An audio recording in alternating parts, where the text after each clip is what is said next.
Assalamualaikum warahmatullahi wabarakatuh. Alhamdulillahirrabbilalamin. Wassalatu wassalamu ala asrofil anbiya'i wal mursalin Nabiyina wa habibina Muhammadin wa ala alihi wa sahbihi ajma'in, amma ba'du. Para jamaah sholat taraweh Masjid Darul Ilmi STIK Lemdikat Polri yang insya Allah dirahmati oleh Allah Subhanahu wa Ta'ala. Seperti kita ketahui bersama bahwa pada saat ini kita menjalankan ibadah puasa Ramadan. Bulan Ramadan ini merupakan bulan yang sangat istimewa, yang dimuliakan, di mana ketika kita beramal, beribadah, pahala kita dilipat gandakan, dan juga apabila kita bertaubat akan diampuni segala dosanya. Sehingga nanti pada saat kita memasuki bulan Syawal, kita akan menjadi fitri kembali atau seperti bayi yang baru dilahirkan. Nah, agar bisa menjadi fitri kembali, kita harus bisa bertaubat dengan sungguh-sungguh. Inti dari tobat atau syarat dari tobat itu adalah kita berhenti melaksanakan kegiatan maksiat. Yang kedua, kita menyesali perbuatan atau kesalahan kita. Dan yang ketiga, berkomitmen untuk tidak melakukan kesalahan atau maksiat kembali. Nah, permasalahannya ada beberapa di antara suatu perbuatan yang kita tidak tahu apakah perbuatan kita itu salah atau benar. Bahasa teorinya itu namanya banalitas. Banalitas itu adalah sesuatu yang salah, tetapi karena sering kita melihat, sering kita melakukan, dan ada di sekeliling kita, sehingga seolah-olah tindakan atau kesalahan kita itu sebuah kebenaran. Salah satu contohnya adalah yang saat ini sedang viral di berbagai media, bergaya hidup mewah, bermegah-megahan, hidup hedon. Nah, menjadi sebuah hal yang lumrah kalau kita melihat di media sosial dan sebagainya, orang pamer harta, pamer status sosial dan sebagainya. Apalagi yang pamer itu pejabat atau keluarganya yang profilnya tidak sesuai. Tidak sesuai itu artinya gaji yang diterima serasah dari negara itu tidak memungkinkan bahwa orang tersebut bisa bergaya hidup mewah. Nah, ini salah satu contoh banalitas. Nah, ketika di sebuah masyarakat yang wajar ya, suatu pejabat itu memiliki kekayaan yang luar biasa, memiliki gaya hidup mewah dan sebagainya, karena saking biasanya maka orang berlomba-lomba untuk menjadi pejabat yang tadi profilnya kadang-kadang tidak sesuai. Nah, ini yang menjadi sebuah permasalahan. Kenapa bisa terjadi seperti ini? Karena kita kehilangan daya kritis dalam berpikir. Jadi kita hanya ikut-ikutan, kita melakukan tindakan karena orang lain juga melakukan yang sama, yang akhirnya terbangun sebuah namanya rasionalisasi. Karena saya melakukan ini karena orang lain melakukan yang sama, para pejabat yang lain melakukan yang sama dan sebagainya. Akhirnya ketika kita melakukan ini tidak merasa bahwa kita itu sedang melakukan sebuah perbuatan dosa atau sebuah kesalahan. Nah, kalau kita tidak merasa apa yang kita lakukan itu salah, bagaimana kita bertaubat sesuai dengan persyaratan tobat yang tadi 3 syarat di atas yang saya sampaikan. Nah, berpikir kritis ini merupakan sebuah hal yang wajib dilakukan oleh umat Islam, tetapi pada implementasinya belum dilaksanakan. Contoh tadi bermegah-megahan dalam surat Al-Takasur, Al-Haqqumut Takasur hatta yurtumul maqabir. Bermegah-megahan akan melarikan kamu sampai masuk ke dalam kubur. Nah, ketika bermegah-megahan ini merupakan representasi dari sikap sombong. Manusia itu memiliki kecenderungan untuk tidak pernah merasa cukup. Maka dalam suatu riwayat hadis yang disampaikan oleh Al-Bukhari, yang intinya ketika anak Adam itu diberikan suatu lembah emas, maka dia akan menginginkan 2 lembah lagi, dan begitu seterusnya sampai mulutnya disumpal tanah atau meninggal dunia. Dan Allah Maha menerima taubat bagi orang yang bertaubat. Masalah berpikir kritis ini menjadi sebuah masalah di Indonesia karena pendidikan yang ada di Indonesia itu lebih condong bersifat hafalan. Berbeda dengan negara-negara yang maju, itu mendidik para siswanya, para mahasiswanya itu berpikir kritis. Nah, negara-negara yang mengajarkan siswanya berpikir kritis itu rata-rata menjadi negara maju.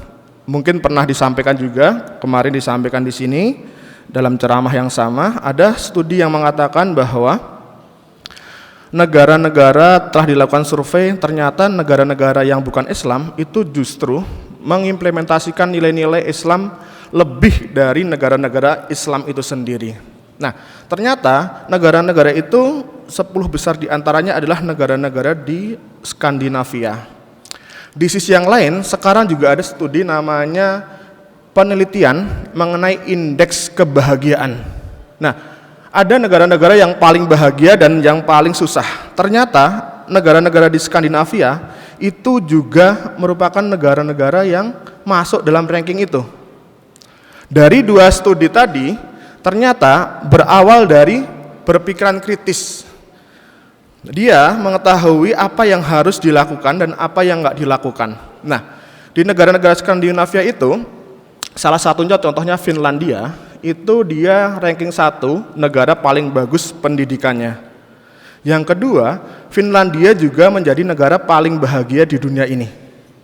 Nah, artinya dengan berpikir kritis itu bisa memberikan sebuah interaksi sosial atau hubungan masyarakat atau kehidupan masyarakat yang sangat menenteramkan hati, seperti itu. Nah, di sana juga ada di negara Skandinavia itu namanya hukum Jante. Kalau di Denmark namanya Janteloven. Nah, hukum Jante ini ada 10.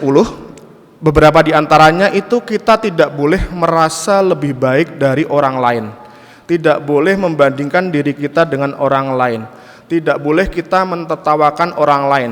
Nah, nilai-nilai ini dikandung di negara-negara Skandinavia itu, maka jarang sekali para orang kaya di sana itu pamer hidup hedon, pamer hidup bergaya mewah. Bahkan para pejabatnya itu tidak kelihatan seperti pejabat. Bahkan mereka menangkan Nobel fisika pun dia tidak pamer di medsos. Kenapa? Karena tadi menjalankan hukum Jante, karena masyarakatnya sudah terbentuk seperti itu. Menjadi sebuah pertanyaan, bukankah kita merasa diri kita itu lebih baik atau merasa sombong atau merasa lebih bagus dari orang lain itu diajarkan dalam Islam? Tetapi kenapa kita tidak mengimplementasikannya? Karena tadi kita belum terbiasa berpikir secara kritis. Berpikir secara kritis itu kita menyanakan kenapa senantiasa kita mengapa saya melakukan ini, mengapa saya melakukan itu. Jadi kita tidak hanya ikut-ikutan, termasuk kita dalam beribadah. Kenapa saya melakukan ibadah ini, apa dasarnya, apa tujuannya dan sebagainya. Termasuk dalam kita melakukan kegiatan sosial. Kenapa saya tidak boleh melakukan ini, kenapa saya boleh dan sebagainya. Nah, ketika kita tidak mampu berpikiran kritis, maka seperti tadi, hidup bermegah-megahan, hidup hedons, sehingga social sets-nya kita terhadap masyarakat itu hilang. Saya pegawai biasa dengan profil gaji biasa, tapi saya hidup mewah. Apa saya nggak malu kalau diomongin sama orang lain? Tetapi kenapa mereka tidak berpikiran seperti itu? Karena social sense-nya sudah hilang. Kenapa? Karena tidak berpikiran kritis. Nah, ini menjadi sebuah masalah. Kenapa kita tidak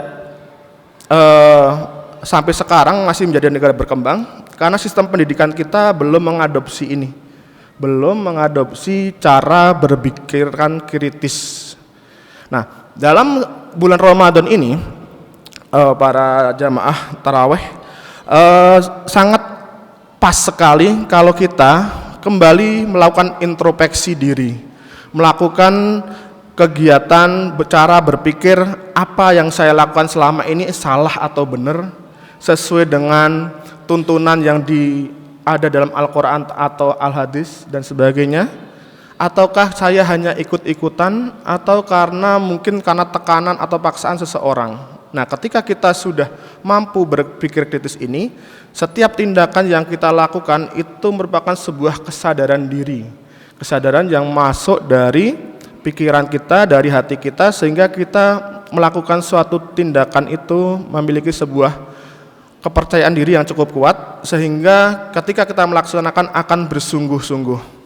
Sama halnya ketika kita bersolat yang khusyuk dan sebagainya, itu tentu diawali dengan tadi berpikir kritis, bagaimana sih saya harus sholat, kenapa harus sholat, mengapa bentuk kegiatannya seperti ini, tindakannya seperti ini dan sebagainya.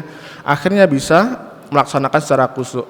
Termasuk kita apabila melakukan tindakan yang lain yang sifatnya itu tidak sesuai dengan hati nurani. Karena apa? Karena orang yang hati nuraninya itu sudah tidak ada lagi, sudah kehilangan hati nurani, itu tidak lagi mampu berpikir kritis.